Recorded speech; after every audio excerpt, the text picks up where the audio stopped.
ఆవిడ మీ ఎదురుగా వచ్చినప్పుడు ఆవిడకి మీరు మొత్తం నిజాన్ని ఎందుకు చెప్పలేదు? ఆవిడకి ఎందుకు గుర్తు చేయలేదు? నేను అంటే అది నేను వీటన్నింటికి నేనే బాధ్యుణ్ణి. అందుకు నేను ఈ రోజుకి పశ్చాత్తాపడుతున్నాను.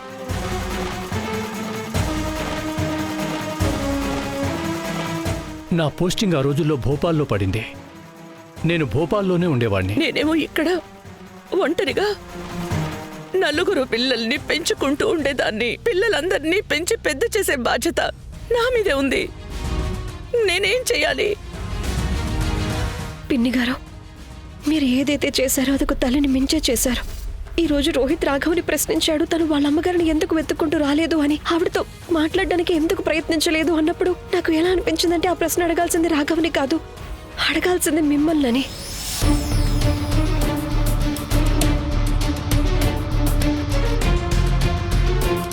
ఎందుకంటే మీరు పెద్దవారు అండ్ ఇది మీ బాధ్యత కదా, మీరు చూసుకోవాలి కదా, పిల్లలు తమ తల్లికి దూరం కాకూడదు అని, అలాగే వాళ్ళ మధ్య ఎలాంటి అడ్డుగోడలు మనస్పర్ధలు ఉండకూడదని. రేఖా, నువ్వేం చెప్పాలనుకుంటున్నావు? నువ్విక్కడ నా మీద నిందలు మోపుతున్నావా? నేను కావాలనే తల్లి పిల్లల మధ్య దూరాన్ని పెంచాను అని? లేదు పిన్ని గారు, నేను నిందలు మోపటం లేదు.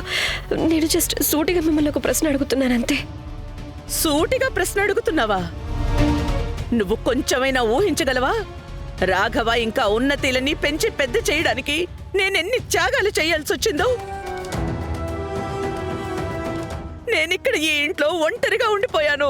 నేను ఇల్లు చక్కబెట్టుకుంటూ బిజినెస్ ని చూసుకునేదాన్ని. ఈ 2 పిల్లల్ని అదే బాధతో కృంగిపోయేవాళ్ళని వాళ్ళని సముదాయించడానికి ప్రయత్నిస్తుండేదాన్ని. నా ప్రేమతో నేను వీళ్ళ చిన్న చిన్న కోరికలు కూడా అశ్రద్ధ చేయలేదు.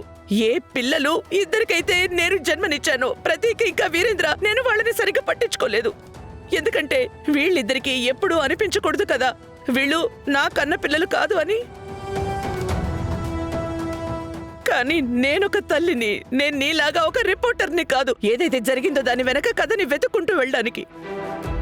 అంటే అసలు యాక్సిడెంట్ అవ్వడం, గతాన్ని మర్చిపోవడం, ఇవన్నీ మనం సినిమాల్లోనే చూస్తాం, పుస్తకాల్లో చదువుతాం. కానీ నిజ జీవితంలో ఎలా ఏమైనా జరుగుతుందో ఎవరు ఊహించలేదు. మేము రాఘవా, ఏమైంది నాన్న నీకు? ఏ మనిషినైతే ఈ రోజు వరకు నువ్వు భగవంతుడి కంటే ఎక్కువగా చూసావో, నీకు దూరమైన నీ తల్లి దొరికిన వెంటనే నువ్వు ఆ మనిషిని ఒక కేర్ టేకర్ని చేసేసావా? లేదత్తయ్య, అలా ఎప్పటికీ జరగదు. అలాగే జరుగుతోంది నాన్న.